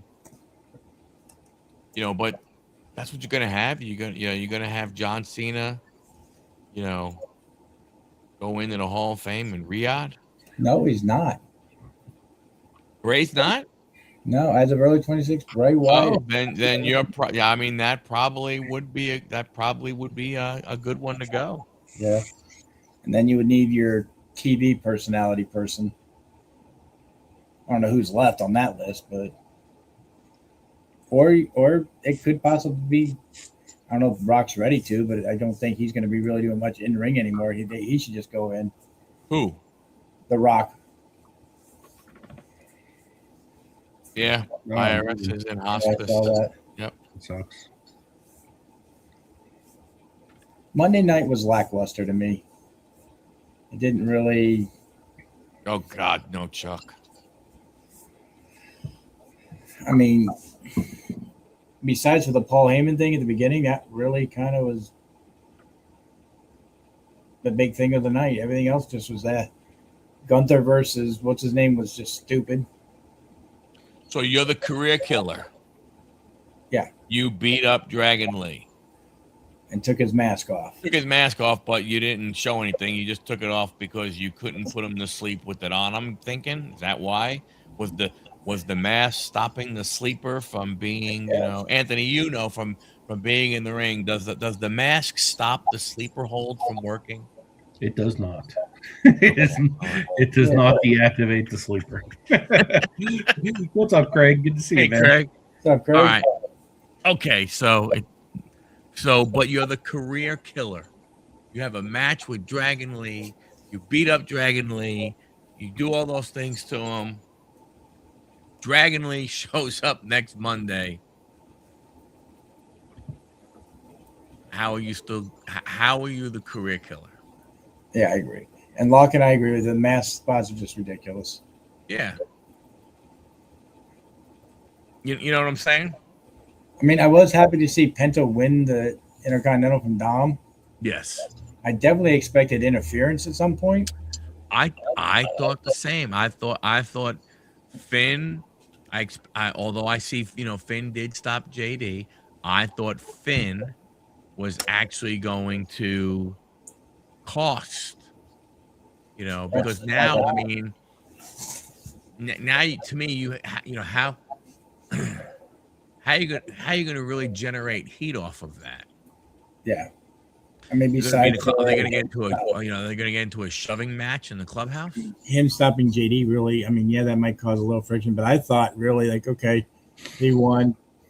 Penta gets out of the ring, and then, yeah, the confrontation in the ring, but didn't happen. Yeah. And I don't think Friday night's going to be any better with even having the Cody, what do you call it, Drew match. I don't think there's really much else there left. No, unless the thought process, I mean, unless they are sitting there looking and going, "Oh crap," I was watching some of the wrestling podcasts that are out there and stuff, and they're saying like at this point last year when WrestleMania was going to Vegas, where they were in sales last year versus this year is crazy. Like they were right around 60,000 or so, somewhere in that range right about now, and they're not even at 40,000 yet, and supposedly they're starting to offer discounts. Yeah, I was watching a video on YouTube about that. He did go ahead and lose. Last year's Mania was in Vegas. Yeah. They did $66 million in revenue. Yep. Or just on ticket sales, they said, which outdid, of course, all the other ones. But they're saying that this year, the way it's going, the higher up seats, they're actually offering up to 50% off just to get people to fill it. Yeah. Well, they were saying that. Going. They were saying that nosebleeds are over $800. It wouldn't surprise me. And I mean, you could offer me 50% off at $400. I'm still not buying one. And then they're doing local blackouts. They won't let like bars or they won't let any kind of large event where large gatherings of people can have. They're not going to let them show WrestleMania. So they don't want the casinos showing. They don't want any of the local bars, any of the hangout places or anything like that. And obviously, you live in Vegas. They're not going to block out your house, but big businesses and stuff like that, they're blocking them out because they don't want. They're like, hey, if you're going to come to Vegas, we want your ass in a seat in the stadium. They're going to end up ruining it eventually here if they haven't already. Well, Riyadh, they'll probably sell out because Riyadh, they don't. This is the first time Mania. It's going to sell out, I would imagine. Oh, it'll sell out because no matter what, the Prince will buy all the seats and give them to people. Yeah, I was going to say give away. From that standpoint, but I don't know what the arena is going to be. I don't know how big or how little it's going to be, but. I wonder what they did with that arena they had for the last one they had over there. You're just going to keep it and do WrestleMania in it? Oh, yeah, I know, because they were going to do boxing. It's there for Riyadh season because Riyadh is going ahead and getting a bunch of boxing. I don't know if they're getting UFC. I know they're getting boxing and stuff like that, though, for sure. I just don't see, I mean, and I think I think WrestleMania start time is what, 6 o'clock, I think, now? I don't know. I think so. you know, For I'm this gonna year or for next year? no for this year. This year. I think it's 6 p.m. Eastern time. Don't make sense. Right, on being on the West Coast, what are you going to do? You're going to start it at. You can't start at 8 o'clock. It would be. They're saying 2:30 p.m. It's the pre-show. No, they're saying Saturday. WrestleMania, Las Vegas, Nevada, Allegiant Stadium, 2:30 on Saturday and 2:30 on Sunday. So that would put us at 5:30. 5:30. So just about. Yeah, the first hour is free on ESPN too on both nights. Yeah, I saw that.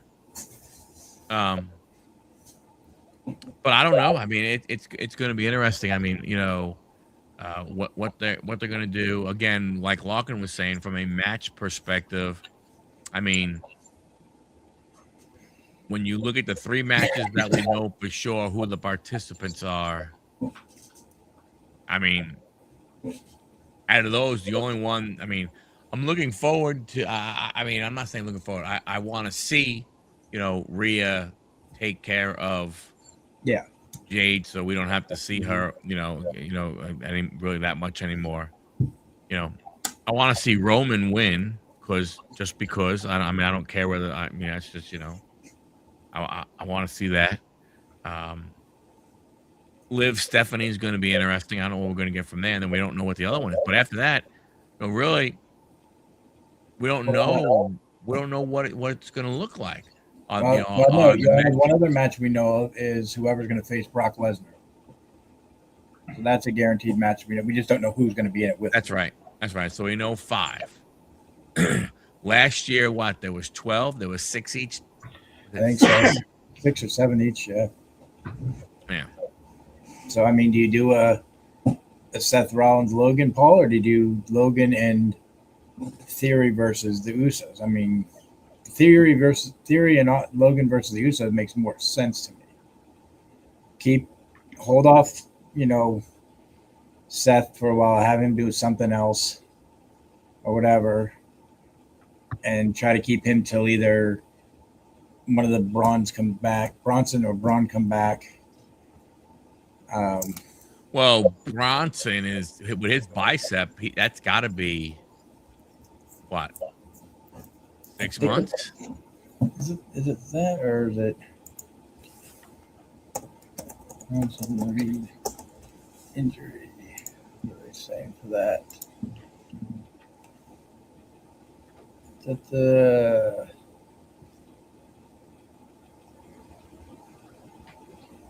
So he had surgery on the 27th of February. His surgery was successful, making day 1 of recovery. I'm not saying giving a return type date on him. I mean, I would think a torn bicep or something like that has got. I mean, how long was 4 to 8 Cody out? months. What? He'll be back around, if he's cleared, around SummerSlam, they say. For that, 4 to 8 months they said for it. I mean, I don't think getting the Usos involved with the Vision kind of messes with the whole Seth thing. I agree. And the Vision.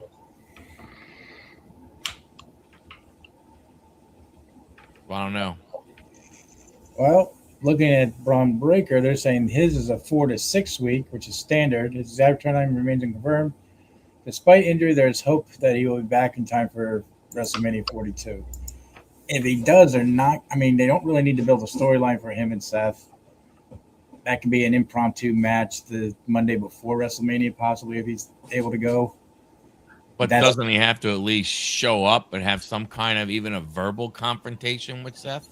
I would think so. That's why I'm thinking that Monday night before they get in some sort of, if he's cleared, getting that verbal on that Monday night. All right, I'll see you at WrestleMania. And then gives you that match, but I don't see that happening. That would be tough to go ahead and try and, you would think for the Monday before WrestleMania going into that, you would think that they would have to have the card pretty much set. That's what I would think. Or if they do something like that, they're like they wait till the Monday night after WrestleMania to set up for something like maybe at SummerSlam, to where they'll both be fully healed and ready to go. Yeah, the injuries definitely um, took a lot of the wind out of what was supposed to. Like, I really would love to have known what the original vision for the Vision was Because we knew, before the Seth injury. yeah. Because I mean, we knew Bronson Reed was supposed to win that match and get in the cage. The elimination did. Would he have won? Probably not. Because I think they already had it set that it was going to be all face that win that PLE. But it would have been interesting to see like what he would have done in there. Breaker. Would you have had a Breaker Punk match then instead of the Breaker Finn? Or Might have had that. I don't think I don't, for a lot, to be honest with you, I don't think we were ever getting Breaker Punk at Mania, even if Breaker is healthy. I just don't see them. I don't see them looking at Breaker as right now. I'm not saying not future, but right now. I think if they did that match, whether they did it at Elimination Chamber, if it was Braun and him, or Braun Breaker and Seth, or CM Punk at Elimination Chamber, that's where I think Seth would have gotten involved instead of the Chamber, to make sure that Braun doesn't win, and then that moves on. But where they go from here, we can only hope it's going to be good. I don't think it will be. I think WrestleMania is going to stink this year. Unless you have like Oba Femi come out and challenge Lesnar. That might be the best match if they have that. And then another one where he hasn't even signed to either side. Yeah, when are they going to do that signing? When are they going to do the Keys signing or Danhausen signing? Where are they going to end up? You know what I mean? You have no idea. They haven't. I mean, now we see Oba showing up on Monday night a lot, so maybe they're going to sign him there to have a feud with Rusev, which, I mean, again, what are you trying to? I guess that's a good stepping stone. What are you doing with Oba? Is he going to lose? Is he not going to lose? The Royce Keys thing. How do you have him go ahead and debut at the Rumble, and then what? I think the only other thing he's been on is what, Stephanie's podcast. I think so. So it's like, are you bringing him up, or you just bring him up for that, and then going to keep him down in NXT? If that's I hope they don't look at him as an NXT guy. I mean, if they do, they do. But I mean, I just, man, I don't know where they're going with this product anymore. That's a tough one. That is a tough one, from that standpoint of trying to figure out, what you're doing. But again, they have, they just went ahead and I think it was copyrighted a couple of other names of people that I think they have coming from, other promotions. You keep adding more and more people, and it dilutes everything, because what are you doing with them? Yeah, Matt Cordova, they shouldn't have brought up. Bring him up for the Rumble. That's fine. Bring him up for the Rumble. That's fine. Then send him back. Yeah. But he went up against who was it? Carmelo Hayes, and lost. Yeah, but what I'm saying though is, I mean, again, you're Matt Cardona. On the indie scene, you were like indie god, man. You're winning everything. You're having unbelievable matches. And I guess I get it.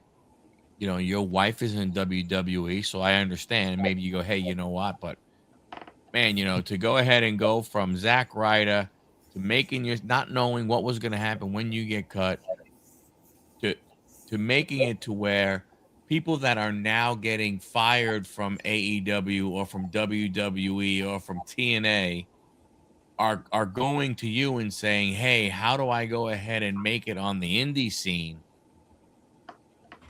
To then turn around and come back and do this, Yeah. which is nothing. Basically be a jobber. Mm-hmm. Who's he married to? I forget. Chelsea Green. That's right. I mean, they have too much talent and not enough show to do it, to use them all in. Yeah. And you can't even show them on PLEs anymore because now they're 4 matches. Maybe you squeeze a 5th one, all than the big ones. Yeah. I mean, and you can't put another show out. That would make no sense. I don't know what they're going to do with this. But we shall see. Yeah, I don't know. It'll be I think we'll find out a lot more about. Well, not a lot more. We will find out about a main event type match on Friday. Of what they're going to do. There are different reports out there. That that they could have a change of direction.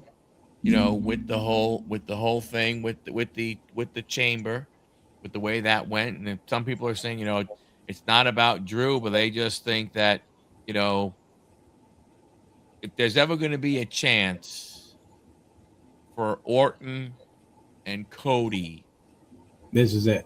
while Orton still can at least be halfway decent in the ring, this is really it. Yeah. That's how I see it. I said, if they give it to him, they give him his 15, but he's not getting any more than that. That's going to be it. Well, nothing says he wins. No, but something tells me that's what they're planning. No, but I get that, and again, I just, Because should he have really won that Elimination Chamber? Probably not. But the only other person there that would make sense winning that would have been Cody. I didn't see Logan winning. I didn't see LA Knight. Oh, LA Knight maybe. But I don't think they're ready to push him yet. They keep giving those little pushes and then they stop it. Push, stop, push, stop. So, I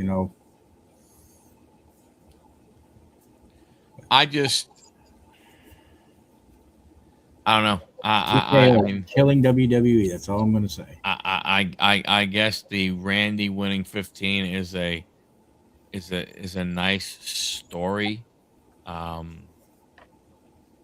Okay, fine. Are you is he losing it to Drew then back? I mean, it's weird as all hell is. I mean, what has Drew not done since he's beaten Cody that you would look and go, you know what, we just got to go in a different direction. We got to pull the belt off of him and get it back on to Cody. You mean you're going to do that? You're going to do that just because people want Cody against Randy? I think that sells more money. It sells more tickets at Mania than a Drew Randy match, honestly. And that's what they're looking at. What's going to draw us the most money? I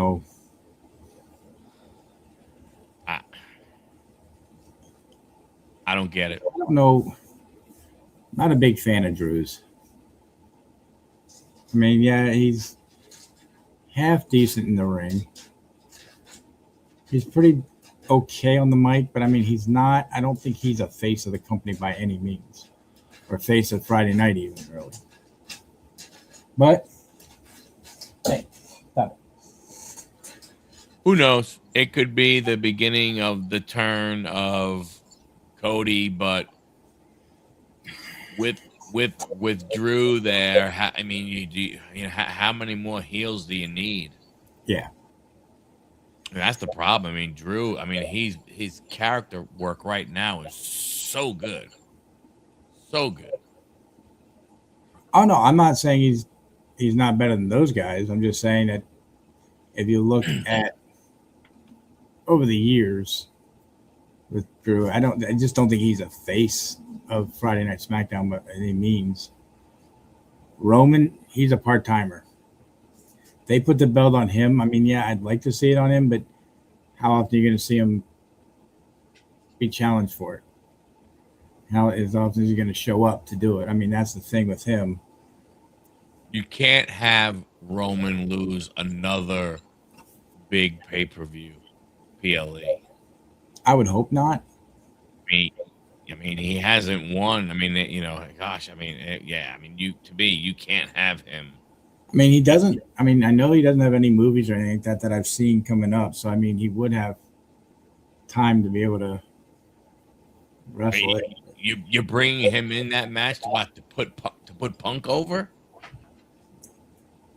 It doesn't make sense. No. I don't know. We shall see. The promo between them two kind of was I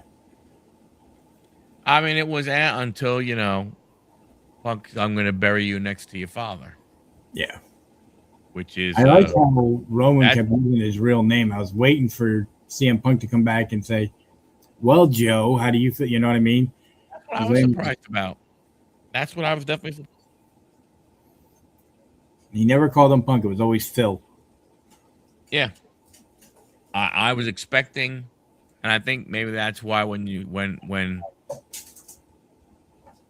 why Punk emphasized when he called him Roman. You notice that he put Roman, like a little more emphasis on it. Yeah. Like I'm not going to call you, I'm not going to disrespect you, and call you Joe the way you're disrespecting me, calling me Phil. Right. It's a very,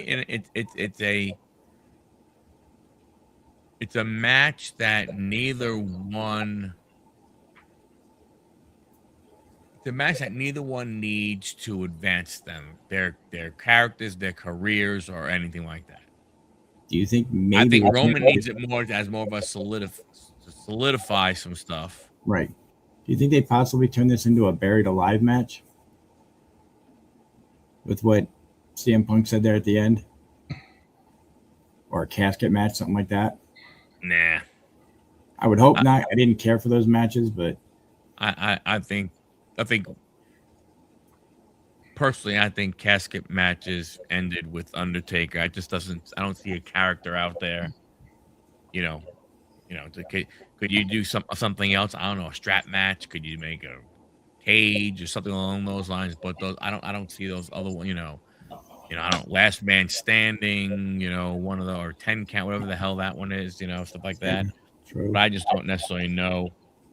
Overall, if you need to put a gimmick around this, I think it's just going to be interesting to see, how long they're going to be able to go. Yeah, I think it's going to be Roman. I'm kind of leaning that way too. It's been a while since he's had a belt. Put a belt on him. He's not going to hold it as long as he did the first time, obviously, but I think he holds it for at least a year. It's a long time though. Nowadays, when you look at it, yeah. Well, I guess they could, they could be looking at it from a standpoint of if it could be one of those passing the torch type moments, and is it building up to where it's a Trick Williams or an Obafemi, and that's what you're having happen. You're having Roman put one of those two over, which wouldn't be bad if Oba actually challenges Lesnar and beats him at Mania. And goes after Roman for the belt. That would make sense there. And that'd be a good way to build him up to Roman. Yeah, but Oba's gotta, I don't think you could have Oba against Brock in April and then have Oba Roman in August. And no, I'm not saying that. I'm saying build up like I beat Brock. And then somewhere, say, towards the end of the year, they start building a story between him and Roman for Mania. Yeah. Or he wins the Royal Rumble next year. So, anyway, Dom said they could have a badminton match. There you go. Yeah. Shuffleboard. We're both old enough. So hey, good show, fellas. Yeah, another 2-hour one. That was good. Yeah. Like it. We'll probably be back to Wednesday next week. Probably the next 2 weeks, and then we got to figure out because I might not be here the following week, and I don't know what kind of internet service I may be having, so we'll see about that. But definitely be back the next 2 weeks, no issues. And again, come hang out, chat. Yeah. If you got any topics you want us to talk about, please go ahead and Except put them in the rugby. chat or get We don't talk messages. rugby here. Sorry. None of us know anything about it. Yep, WBC starts soon. We'll talk more about that. We talked a little bit about it at the beginning. Talk about the free agent signings and all that kind of stuff. We could, hey, if maybe we could find a rugby guest, that'd be pretty cool. Yeah, I know one, but he doesn't like to show up. So. Yeah, well, yeah. But we don't want a rugby guest though in a Batman mask and a pink tutu though. This is true. We don't want that. So, all right, everybody. Hey, have a great night. Have a great morning tomorrow. Catch you guys at the next one. Thanks a lot, fellas. Treat others how you want to be treated. See you guys.